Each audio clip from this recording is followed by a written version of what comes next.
Let me tell you about my life before everything fell apart. My name's Sarah.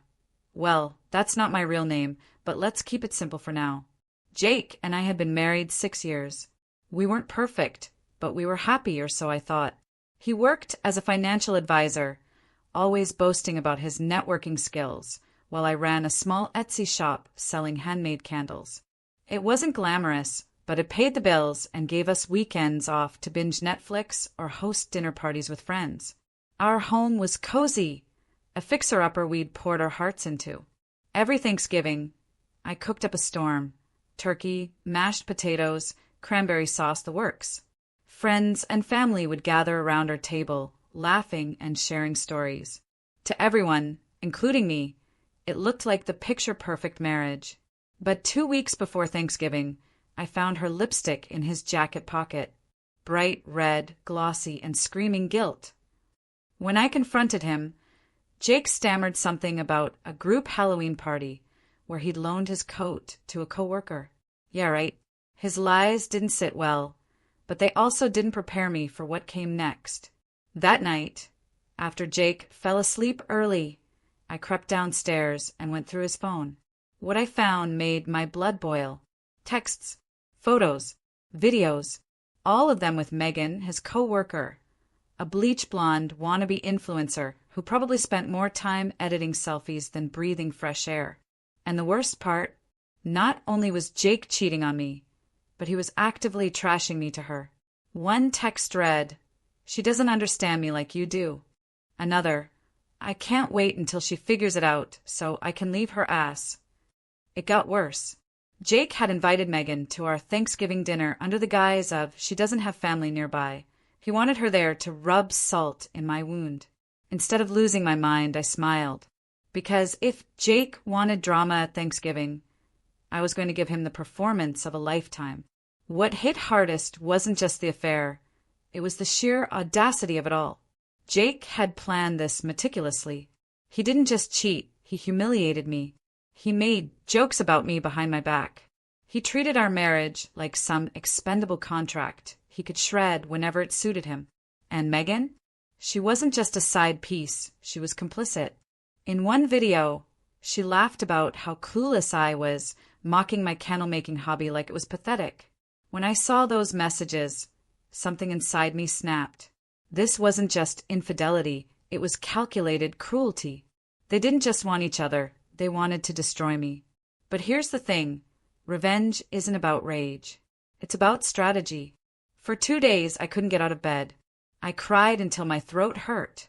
I stared at old photos of us, wedding pictures, vacations, stupid little moments that felt meaningless now, and wondered how someone could lie so convincingly. Was any of it real? Had Jake ever loved me? But then anger took over. No way was I letting them win. If Jake wanted a show, I'd give him one he'd never forget. And if Megan wanted to play housewife, I'd teach her exactly what that entailed. I started plotting. First, I gathered evidence, screenshots, videos, voice memos. I compiled them into a PowerPoint presentation titled Jake and Megan, a love story exposed. Trust me, no detail was spared. I included timestamps, locations, and even receipts from hotels they'd stayed at together.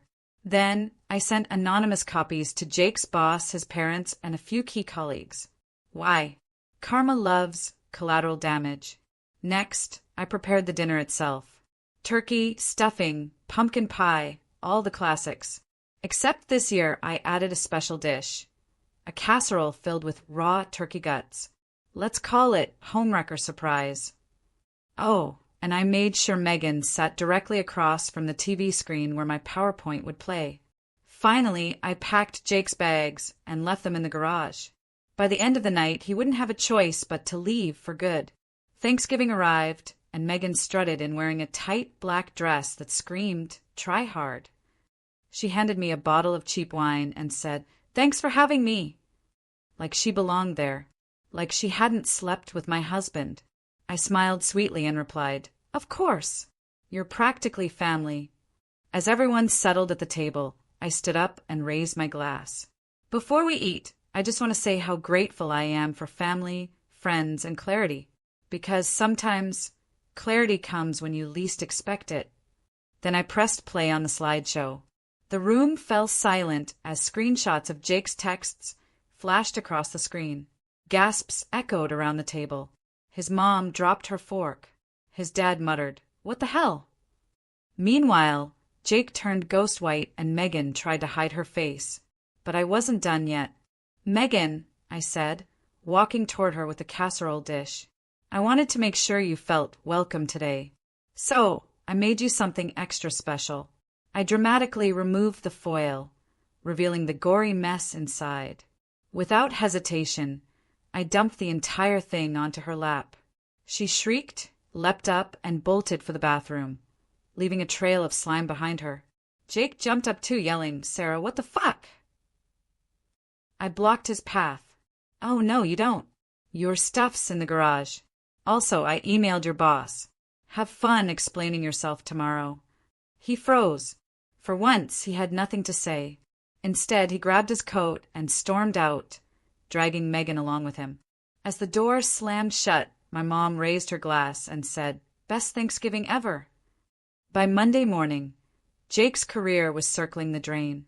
His boss called him into a meeting, and within hours he was fired. Rumors spread faster than wildfire, and soon enough, Megan's Insta-fame dreams crumbled too. Her followers abandoned her after leaked screenshots exposed her role in the scandal. Meanwhile, I moved on. I sold the house, traveled Europe, and launched a new business teaching self-defense workshops for women. Turns out, revenge gives you clarity and strength. Here's what I learned from all of this. Betrayal hurts, but it also reveals who people truly are. Jake and Megan showed their true colors, and I showed mine. Sometimes, justice isn't about forgiveness. It's about taking control of your life and showing the world that you won't be stepped on. So remember, if someone tries to break you, don't fall apart. Rise up and serve them a plate of raw turkey guts if necessary.